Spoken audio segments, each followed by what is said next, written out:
أعوذ بالله من الشيطان الرجيم. بسم الله الرحمن الرحيم. عبس وتولى أن جاءه الأعمى وما يدريك لعله يزكى أو يذكر فتنفعه الذكرى. یہ سورہ عبس ہے. یہاں سے لے کر آخر تک تمام کی تمام صورتیں ایک ایک رکوع پر مشتمل ہیں. اور یہ سورہ عبس یہ 42 آیات پر مشتمل ہے اور مختصر اور چھوٹی چھوٹی آیات ہیں. اور مکی صورتوں کا مزاج عرض کر چکا ہوں کہ ان میں عام طور پر مختصر اور چھوٹی چھوٹی آیات ہوتی ہیں. سورہ عبس کا جو خاص عنوان ہے اور موضوع ہے وہ یہ کہ قیامت کے دن نفسا نفسی کا عالم ہوگا. یہ اس کا خاص موضوع اور عنوان ہے کہ قیامت کے دن نفسا نفسی کا عالم ہوگا. آخری پارے کی تیسری صورت ہے سورہ عبس. عما یتساءلون آخری پارے کی تیسری صورت ہے. سب کو مل گئی؟ دوسری بات جو ہے اس میں وہ یہ کہ تعلیم کا طریقہ کار سمجھایا جا رہا ہے. یعنی اس میں کل جو مذکور بیان ہیں وہ ہے تعلیم کا طریقہ کار، اور نمبر 2 قرآن کریم کے فضائل، اور نمبر 3 انسان کی تخلیق، اور نمبر 4 قیامت کے مناظر. یہ 4 کل اس میں مضامین ہیں. پہلا مضمون کیا ہو گیا؟ طریقہ تعلیم کا طریقہ. دوسرا مضمون کیا ہو گیا؟ قرآن کریم کے فضائل. اور تیسرا مضمون کیا ہو گیا؟ انسان کی تخلیق. اور چوتھا مضمون کیا ہو گیا؟ قیامت کے احوال. اب آپ سنیے گا. اس صورت کا مفہوم اور معنی سمجھنے سے پہلے ایک واقعے کی طرف اشارہ کرتا ہوں جو اس کا پس منظر ہے، نزول کا سبب ہے. پیارے پیغمبر صلی اللہ تعالی علیہ وسلم مکہ مکرمہ میں ہمیشہ اس بات کی خواہش رکھتے تھے اور کوشش بھی کرتے تھے کہ سرداران مکہ میں سے کوئی لوگ مسلمان ہو جائیں. اور کسی علاقے کے سربراہان اور سرداران جب کسی بات کو قبول کر لیتے ہیں تو عام طور پر ان کے ماتحت جو مجمع ہوتا ہے وہ بات آسانی سے لے لیا کرتا ہے. اس لیے کہ وہ لوگ جو ذی رائے نہیں ہوتے، اپنی کوئی رائے نہیں رکھتے، اپنی کوئی سوچ نہیں رکھتے، وہ اپنے علاقے میں اپنے گرد و نواح میں بڑوں کو دیکھ کر چل رہے ہوتے ہیں، بڑوں کے تابع ہوتے ہیں. تو پیارے پیغمبر صلی اللہ تعالیٰ علیہ وسلم کی یہ کوشش تھی کہ ان سرداروں میں سے کوئی اسلام قبول کر لے. چنانچہ ایک مجلس میں عمرو بن ہشام یعنی ابو جہل موجود ہے، اور عتبہ ابن ربیعہ، شیبہ ابن ربیعہ، امیہ بن خلف، یہ بڑے بڑے سرداران موجود ہیں. اور وہ رسول اکرم صلی اللہ تعالیٰ علیہ وسلم سے کچھ بحث مباحثہ کر رہے تھے. اور ان سرداروں کی بسا اوقات ایک شرارت بھی ہوتی تھی کہ رسول اکرم صلی اللہ علیہ وسلم کی خدمت میں آ کر بیٹھ جاتے اور پیارے نبی صلی اللہ علیہ وسلم کو مصروف رکھنے کی کوشش کرتے تاکہ کوئی اور آدمی رسول اللہ صلی اللہ علیہ وسلم سے نہ سیکھ سکے، آپ سے کوئی تعلیم کا مسئلہ کوئی بات نہ پوچھ سکے. تو یہ بھی اسی قسم کی ایک گفتگو تھی. آپ ان سے بات چیت کر رہے تھے. اثناء گفتگو میں ایک صحابی، مخلص صحابی نابینے تھے، وہ تشریف لے آئے. حضرت عبداللہ بن ام مکتوم رضی اللہ تعالی عنہ جو مسجد نبوی کے مؤذن بھی تھے.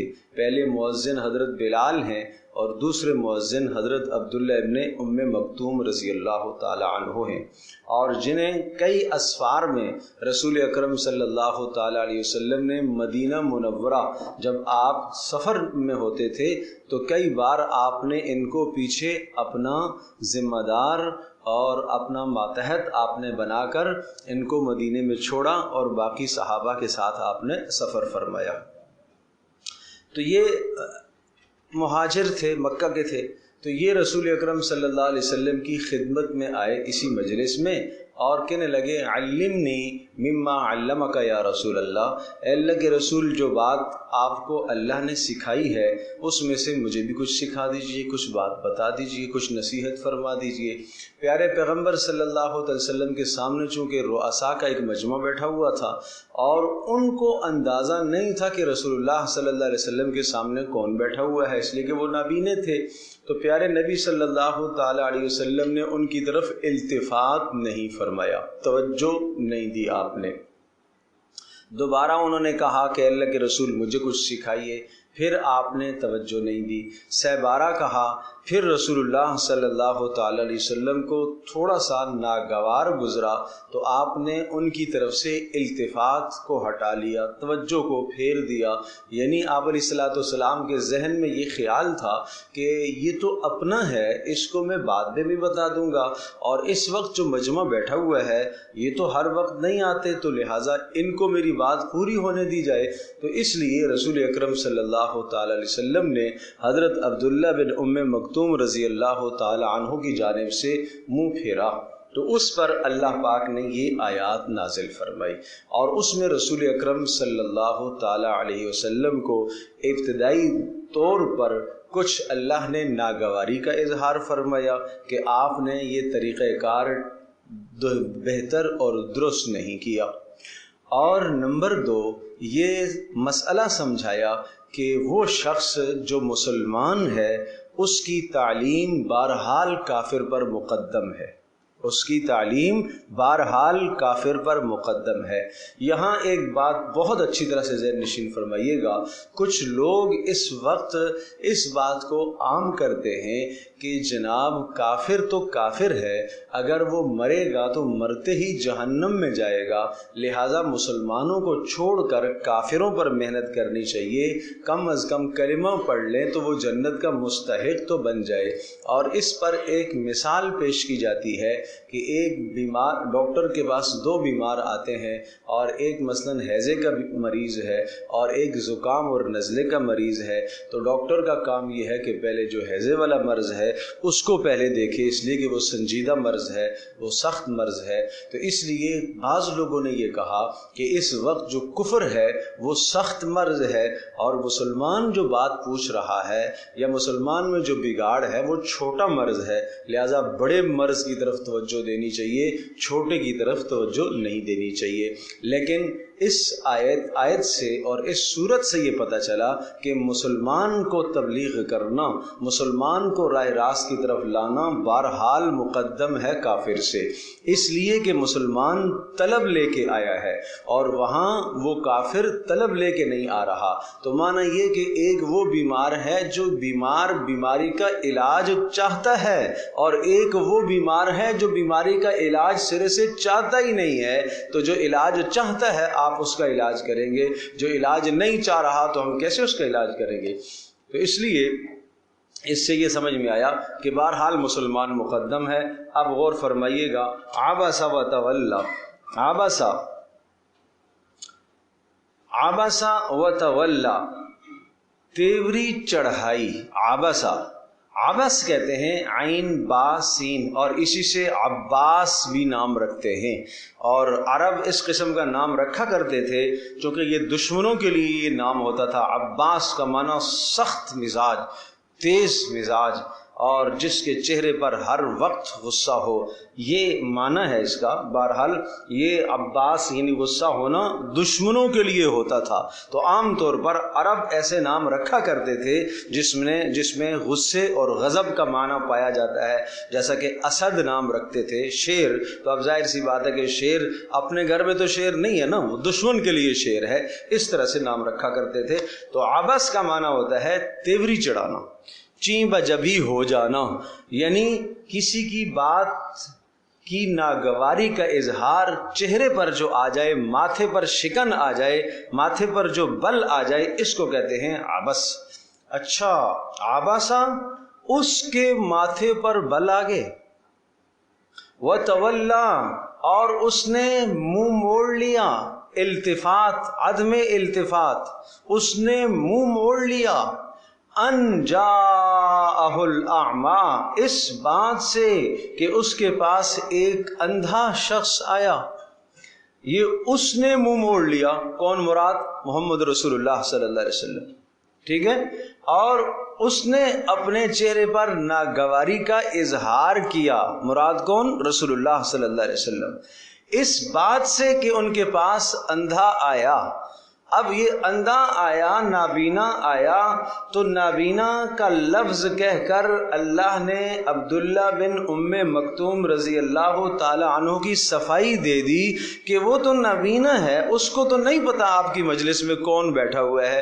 اللہ نے اس کا نام نہیں لیا، اللہ نے یہ نہیں کہا ان جاءہ الرجل، ایک آدمی آیا، نہیں، ایک نابینا آیا۔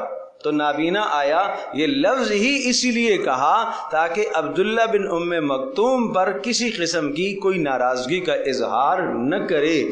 یہ دو جملے پہلے جو تھے وہ غائب کے ہیں، غائب کے ہیں، یعنی اللہ پاک نے رسول اللہ صلی اللہ علیہ وسلم کو خطاب نہیں کیا کہ آپ نے یوں کیا، آپ نے یوں کیا۔ یہ محبت سے، یہ محبت کا انداز ہے کہ جب ڈانٹا یا کوئی بات اللہ کو اچھی نہیں لگی تو اس میں غائب کے لفظ استعمال کیے، اس نے ایسا کیا، اس نے ایسا کیا۔